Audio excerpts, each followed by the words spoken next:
सभी बच्चों को नमस्कार। प्यारे बच्चों, आज हम पढ़ेंगे भारत माता पाठ। पंडित जवाहरलाल नेहरू जो हमारे देश के प्रथम प्रधानमंत्री थे, उनकी प्रसिद्ध पुस्तक डिस्कवरी ऑफ इंडिया यानी भारत की खोज का एक अंश है। इसमें लेखक पंडित जवाहरलाल नेहरू ने भारत माता के बारे में अपने विचार प्रकट किए हैं कि भारत देश एक विशाल देश है। इस विशाल देश में अनेक संस्कृति, सभ्यता, भाषा, वेशभूषा आदि दृष्टि से ये विभिन्न है, लेकिन किस तरह से भारत की विभिन्नता में एकता के दर्शन होते हैं। तो आइए पढ़ते हैं भारत माता। पहले जन्म देख लेते हैं। जवाहरलाल नेहरू, जन्म सन 1889, इलाहाबाद, 14 नवंबर को इनका जन्म दिवस बाल दिवस के रूप में भी मनाया जाता है। इनकी प्रमुख रचना है मेरी कहानी, जो कि आत्मकथा है। विश्व इतिहास की झलक, हिंदुस्तान की कहानी, और इनकी जो प्रसिद्ध पुस्तक है डिस्कवरी ऑफ इंडिया, भारत की खोज, जिसमें से ये अंश लिया गया है। तो आइए देखते हैं अब हम भारत की खोज का ये अंश भारत माता। प्रस्तुत पाठ हिंदुस्तान की कहानी का 5वां अध्याय है। अंग्रेजी से भाषांतर हरिभाऊ उपाध्याय ने किया है। यह पुस्तक भारत की खोज मूलतः अंग्रेजी भाषा में लिखी गई, जो कि डिस्कवरी ऑफ इंडिया के नाम से प्रसिद्ध है। हिंदी में इसका अनुवाद हरिभाऊ उपाध्याय ने किया। इसमें पंडित नेहरू ने बताया कि किस तरह देश के कोने कोने में आयोजित जलसों में जाकर वे आम लोगों को बताते थे कि अनेक हिस्सों में बटा होने के बाद भी हिंदुस्तान एक है। वो भारत के विभिन्न क्षेत्रों में विभिन्न हिस्सों में जाते थे, जलसों पे, अवसरों पे जाते थे, और किस तरह से भारत की एकता के बारे में बताते थे कि भारत अनेक दृष्टि से जाति, धर्म, संस्कृति, भाषा, पहनावा की दृष्टि से बटा हुआ है, लेकिन फिर भी ये एक किस तरह से है, इस संदर्भ में वो अनेक उदाहरण देते थे, जिसके सभी हिस्सों की नियति एक ही तरीके से बनती बिगड़ती है। यही पूरे पाठ की विषय वस्तु है। इसी क्रम में पंडित नेहरू ने भारत माता शब्द पर भी विचार किया है, और उनका निष्कर्ष है कि भारत माता की जय का मतलब यहाँ के करोड़ों करोड़ों लोगों की जय है। इस संदर्भ में उन्होंने भारत माता शब्द का पर्याय या को परिभाषित किया है। भारत माता की जय का मतलब भारत में रहने वाले करोड़ों करोड़ों की लोगों की जय से मतलब होता है। जब हम किसी जलसे में, किसी अवसर पर, किसी उत्सव में, किसी राष्ट्रीय पर्व में जब हम भारत माता की जय बोलते हैं, तो वो भारत माँ की जय का तात्पर्य है भारत में रहने वाले करोड़ों करोड़ों लोगों की जय। यहाँ की जनता जनार्दन है। यहाँ के करोड़ों करोड़ लोगों की जय कहने की जरूरत नहीं कि अपने छोटे आकार के बावजूद इस लेख का कथ्य अत्यंत विराट और प्रस्तुतिकरण पेना है। यद्यपि ये पाठ छोटा है, फिर भी इसका जो भाव है बहुत गंभीर है, गहरा है। तो आइए पढ़ते हैं भारत माता, जो कि पंडित जवाहरलाल नेहरू की प्रसिद्ध पुस्तक भारत की खोज, जो मूलतः डिस्कवरी ऑफ इंडिया, अंग्रेजी में डिस्कवरी ऑफ इंडिया के नाम से लिखी गई, इसका हिंदी में अनुवाद हरिभाऊ उपाध्याय ने प्रस्तुत किया है। उस हिंदुस्तान की कहानी का भारत माता का ये अंश 5वां अध्याय है। स्वयं पंडित जवाहरलाल नेहरू कहते हैं कि अक्सर जब मैं एक जलसे से दूसरे जलसे में जाता होता और इस तरह के चक्कर काटता रहता होता था, तो इन जलसों में मैं अपने सुनने वालों से अपने हिंदुस्तान या भारत माता की चर्चा करता। जब मैं देश के विभिन्न हिस्सों में किसी विशेष अवसरों पर जाता, तो मैं हिंदुस्तान के बारे में लोगों से उनकी राय जानने की कोशिश करता। कि वो भारत के बारे में क्या सोचते हैं। भारत एक संस्कृत शब्द है। आप जानते हो कि भारत, हमारे देश का नाम भारत क्यों पड़ा, क्योंकि यहाँ पर भरत नाम के राजा हुए थे, उन्हीं के आधार पर इसका नाम भारत पड़ा और इस जाति के परंपरागत संस्थापक के नाम से निकला हुआ है। मैं शहरों में ऐसा बहुत कम करता, क्योंकि वहाँ के सुनने वाले कुछ ज़्यादा सयाने होते थे। वह शहरों में लोग चर्चा कम करता, क्योंकि शहरों के लोग अपने आप को कुछ ज़्यादा समझदार मानते थे और उन्हें दूसरे ही किस्म की ग़िज़ा की ज़रूरत थी, खुराक की ज़रूरत थी, भोजन की ज़रूरत थी। उनको कुछ नया कुछ चाहिए था, ग़िज़ा यानी खाद्य या खुराक। लेकिन किसानों से जिनका नज़रिया महदूद था, लेकिन गांव के जो किसान थे, गांव के एरिया में, ग्रामीण क्षेत्र में जब जाता था, जब मैं किसानों से बात करता था, तो उनका नज़रिया, उनका सोचने का जो दृष्टिकोण था वह महदूद था, सीमित था, एक निश्चित था। मैं इस बड़े देश की चर्चा करता जिसकी आज़ादी के लिए हम लोग कोशिश कर रहे थे। क्योंकि आप सब जानते हो कि भारत माता की खोज पंडित जवाहरलाल नेहरू ने अहमदनगर के किले में 1944 से लिखना शुरू किया था और 1948 के लगभग ये प्रकाशित हुई थी। तो उस समय हमारा देश अंग्रेज़ों का गुलाम था और हम उससे छुटकारा पाने के लिए अपने अपने स्तर पर प्रयास कर रहे थे। और बताता कि किस तरह देश का एक हिस्सा दूसरे हिस्से से जुदा होते हुए भी हिंदुस्तान एक था, अलग होते हुए भी। हाँ, उत्तर पश्चिम दक्षिण जो भी ये अलग अलग होते हुए भी, इनके पहनावा, इनकी भौगोलिक परिस्थितियाँ सब अलग अलग होते हुए किस तरह से वो एक था। मैं उन मसलों का जिक्र करता जो उत्तर से लेकर दक्षिण तक और पूर्व से लेकर पश्चिम तक किसानों के लिए एक साथ था, एक समान थे।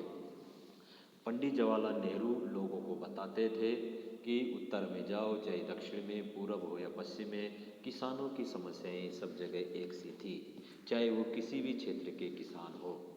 और स्वराज्य का भी जिक्र करता, जो थोड़े लोगों के लिए नहीं बल्कि सभी के फायदे के लिए हो सकता था। मैं उत्तर पश्चिम में खैबर के दर्रे से लेकर दूर दक्षिण में कन्याकुमारी तक की अपनी यात्रा का हाल बताता।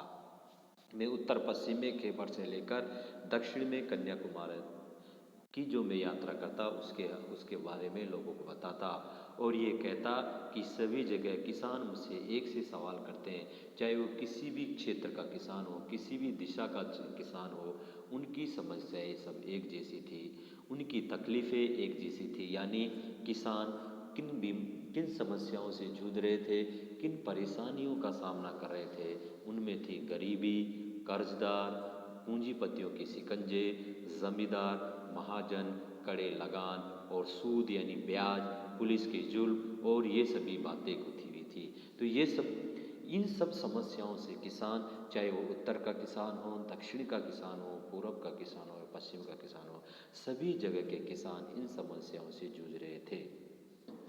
उस डट्ठे के साथ, उन गड्ढे के साथ जिसे एक विदेश सरकार हम पर लाद रखा था, डड्डे यानी बोझ, उस डड्डे के साथ जिसे एक विदेश सरकार हम पर लाद रखा था और उनसे छुटकारा भी सभी को हासिल करना था। हम सब लोगों को अंग्रेज़ों से मुक्त होना था, अंग्रेज़ों से आज़ाद होना था और सब लोग ये चाहते भी थे। मैंने इस बात की कोशिश की कि लोग सारे हिंदुस्तान के बारे में सोचें और कुछ हद तक इस बड़ी दुनिया के बारे में भी, जिनके हम एक जुज़ है, हम एक संतान हैं, एक हिस्सा है। मैं अपनी बातचीत में चीन, स्पेन, अबिसिनिया, मध्य यूरोप, मिस्र और पश्चिमी एशिया में होने वाले कशमकशों का जिक्र करता, वहाँ पर होने वाली जो खींचातान है, जो समस्याएं हैं, उनके बारे में वर्णन करता कि किस तरह से वहाँ के लोग एक समस्या से गुजर रहे हैं का जिक्र करता आता। मैं उन्हें सोवियत यूनियन में होने वाली अचरज भरी तब्दीलियों का हाल भी बताता कि किस तरह से सोवियत रूस में किस तरह से वहाँ परिवर्तन आया है और कहता था कि अमेरिका ने कैसी तरक्की की है। मैं उनको पश्चिमी देशों की उदाहरण देता कि किस तरह से अमेरिका और रूस ने अपनी प्रगति की है, तरक्की की है। ये काम आसान न था, लेकिन जैसा मैंने समझ रखा था वैसा मुश्किल भी न था। तो भारत के लोगों में वो जागरूकता पैदा करना, तरक्की के प्रति उनका विश्वास बढ़ाना, विश्वास पैदा करना इतना मुश्किल नहीं था, लेकिन आसान भी नहीं था। वैसा मुश्किल भी न, इसकी वजह ये थी कि हमारे पुराने महाकाव्यों ने और पुराणों की कथा कहानियों ने, जिन्हें वे खूब जानते थे, उन्हें इस देश की कल्पना करा दी थी। इसका मुख्य कारण था कि हमारे पुराणों में जो ज्ञान छिपा पड़ा था, उस ज्ञान से यहाँ के लोग वाकिफ थे, जिन्हें वे खूब जान, उन्हें इस देश के कर्म। और हमेशा कुछ लोग ऐसे मिल जाते थे जिन्होंने हमारे बड़े बड़े तीर्थों की यात्रा कर रखी थी, जो हिंदुस्तान के चारों कोनों पर हैं। ये हमें पुराने सिपाही मिल जाते जिन्होंने बड़ी जंग में या घावों या धावों के सिलसिले में विदेशों में नौकरियां की थी। तो इस तरह से उनको कई घूमते समय पंडित नेहरू के ऐसे भी लोग मिल जाते थे जिन्होंने चारों धाम की यात्राएं की थी, चारों दिशाओं में। जैसे शंकराचार्य के चारों दिशाओं में 4 मठ हैं, तो ये चारों मठ पूरे देश को एकता के सूत्र में बांधते हैं। सन 1930 के बाद जो आर्थिक मंदी पैदा हुई थी, उसकी वजह से दूसरे मुल्कों के बारे में मेरे हवाले उनकी समझ में आ जाते थे। मैं जो एग्जाम्पल देता था उनको वो समझ जाते थे। कभी ऐसा भी होता कि जब मैं किसी जलसे में पहुंचता तो मेरा स्वागत भारत माता की जय इस नारे ने जो उसके साथ किया जाता, मैं लोगों से अचानक पूछ बैठता कि इस नारे से उनका क्या मतलब है, कि भारत माता की जय आप क्यों बोलते हैं, इसके पीछे क्या भाव है, ये भारत माता कौन है जिसकी वे जय चाहते हैं। मेरे सवाल से उन्हें कुतूहल और ताज्जुब होता, आश्चर्य होता और अचंभा भी।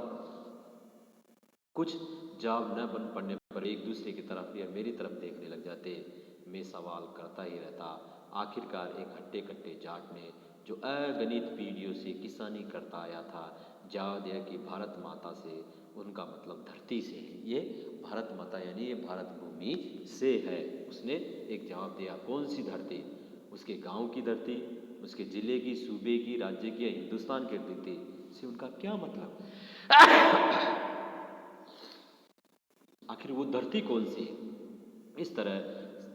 इस तरह सवाल जवाब चलते रहते हैं, यहाँ तक कि वे ऊब कर मुझसे कहने लगते हैं कि मैं ही बताऊँ। मैं इसकी कोशिश करता और बताता कि हिंदुस्तान वैसा कुछ है जिसे उन्होंने समझ रखा है, लेकिन वह इससे भी बहुत ज़्यादा है। कि वो लोगों को बताते हैं कि हिंदुस्तान वही है जो आप जानते हैं, लेकिन हिंदुस्तान उससे भी आगे है। हिंदुस्तान के नदी और पहाड़, जंगल और खेत जो हमें अन्न देते हैं, ये सभी हमें अजीज़ हैं। इस प्रकृति से, इस भौगोलिक वातावरण से, परिवेश से हमको लगाव है, और ये भी एक हिंदुस्तान के विकास में अपनी अहम भूमिका निभाते हैं। अजीज़ यानी प्रिय, लेकिन आखिरकार जिनकी गिनती है वे है हिंदुस्तान के लोग, इस देश में रहने वाले लोग, जो भारत माता की जय का तात्पर्य है इस हिंदुस्तान में रहने वाले करोड़ों करोड़ लोगों की जय से है। उनके और मेरे जैसे लोग जो इस सारे देश में फैले हुए हैं। भारत माता दरअसल यही करोड़ों लोग हैं। भारत माता कोई निर्जीव नहीं है। भारत माता का तात्पर्य भारत में रहने वाले करोड़ों लोग जो विभिन्न हिस्सों में रहते हैं। भारत माता की जय में से मतलब हुआ इन लोगों की जय का है। मैं उनसे कहता है कि तुम इस भारत माता के अंश हो, एक तरह से तुम ही भारत माता, तो आप भी इस भारत माता के अंश हो। भारत में रहने वाला कोई भी व्यक्ति उस भारत माता का अंश है, या हम कह सकते हैं कि वो एक भारत माता ही है। और जैसे जैसे विचार उनके मन में बैठते, उनकी आंखों में चमक आ जाती। उनको लगता कि भारत कोई अलग हिस्सा नहीं है, भारत आप और हम सब से मिल करके बना है। इस तरह मानो उन्हें कोई बड़ी खोज कर ली हो। तो इस तरह से इस पाठ में पंडित जवाहरलाल नेहरू ने भारत माता का मतलब समझाया कि भारत माता का तात्पर्य भारत में रहने वाले करोड़ करोड़ लोगों की जैसे हैं, और हम सब इस भारत माता का हिस्सा है, यानी कि हम सब भारत माता ये है, और हम मेहनत करके इस देश के विकास में अपना योगदान दे सकते हैं। धन्यवाद।